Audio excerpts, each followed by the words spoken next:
Hey, I'm Claire with Korea Botanicals, organic and natural hair and spa care, and today we are talking hair porosity. The most common interests that I see, read about, receive emails on are hair type, texture, how can I get my curls to pop, I'm not receiving enough moisture, how can I get my hair to grow, which is a big one.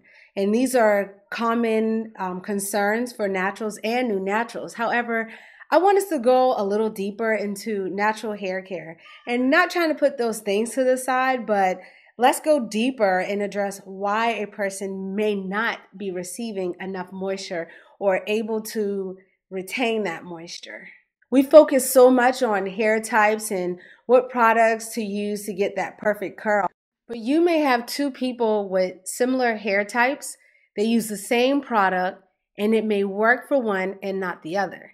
And you spend a lot of money on products that are not working for your hair condition. So I'm going to take a lot of that work and stress off your chest as we talk about hair porosity. Before we define exactly what hair porosity is, let's get a clear definition of the term porosity.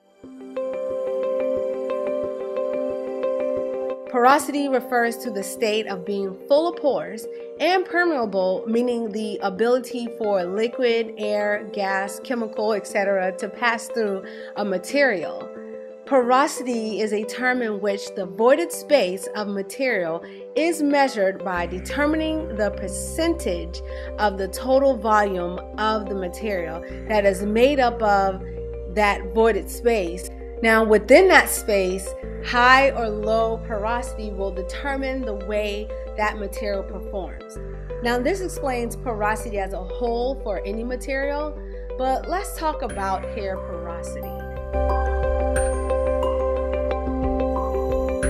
Hair porosity is the hair's ability to absorb moisture or the ability for liquid, air, or chemicals to pass through or out of the layers of the cuticle. Now, the cuticle is the major player in this whole game when concerning hair porosity. I say this because the cuticle is the overlapping scales of the hair, and wherever it lies, it will determine a person's current hair condition, i.e. whether a person's hair is dry, limp, frizzy, moisturized, gets tangled easily, etc. Now, there are three levels to porosity: normal, high, and low porosity.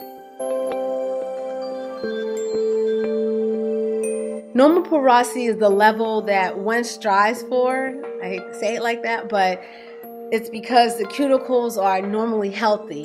The position in which the cuticle lie allows product to penetrate and keep hair moisturized.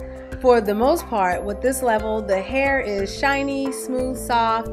If we take a sponge to demonstrate the process of normal porosity, you can see that any liquid or product that penetrates the cuticle, or in this case, the sponge, the water will enter and stay put, moisturizing your hair.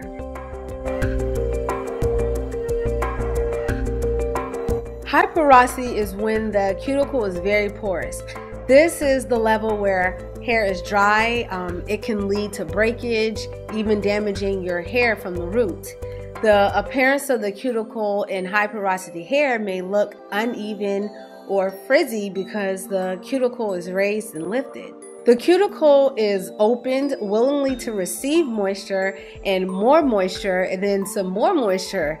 I mean, that sounds great, right? But it's not, because it is so opened, it can lose moisture as well.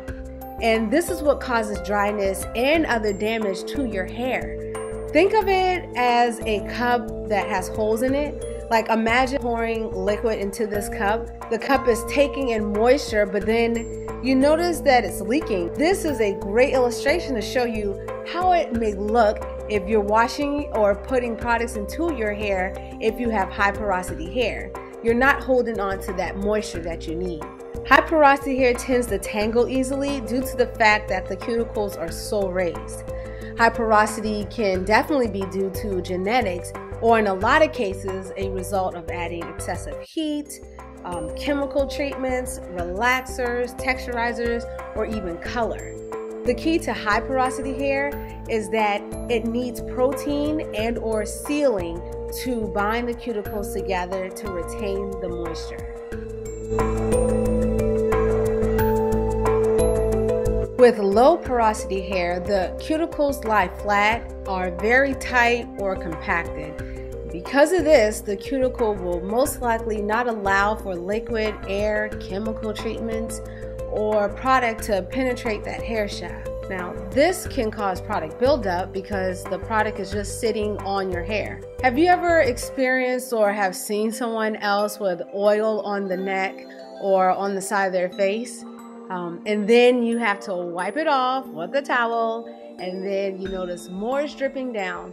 Well, this may be a sign of low porosity hair because the cuticles are not open enough for the cortex to receive the hydration and moisture that it needs. So if we take a look at this sponge and put water over it, you can see that it is not absorbing water.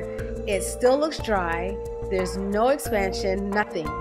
And of course, your hair is going to eventually become dry because your hair is not getting the proper nutrients or moisture that it needs. The key for low porosity hair is that it needs hydration and moisture. Now that we briefly covered the 3 levels of porosity, let's do a test to determine what porosity level your hair may fall into. There are a few hair porosity tests that you can do to determine your level, but I will show you one that is pretty simple to do and provides a great visual. Fill a glass almost more than halfway with tepid water. And then pull a strand of your hair. Place your strand into the glass water for 2 to 5 minutes. After your time is up, if your hair stayed at the top, you have low porosity hair. If your hair floats around the middle, then you have normal porosity hair. And if your hair sinks to the bottom, you have high porosity hair. Now that we've covered the definition of hair porosity, the 3 levels, and you determine your hair's porosity level, click on your hair's porosity level to see how you can care for your hair. I hope this informative video was helpful. Please like, comment, share, and subscribe so that I can put out more videos for you all. It lets me know that you're interested. Also, don't forget to visit our website at creativebotanicals.com and follow me on my other social media sites. Okay, did you click on your porosity level? I'm giving you 5 more seconds.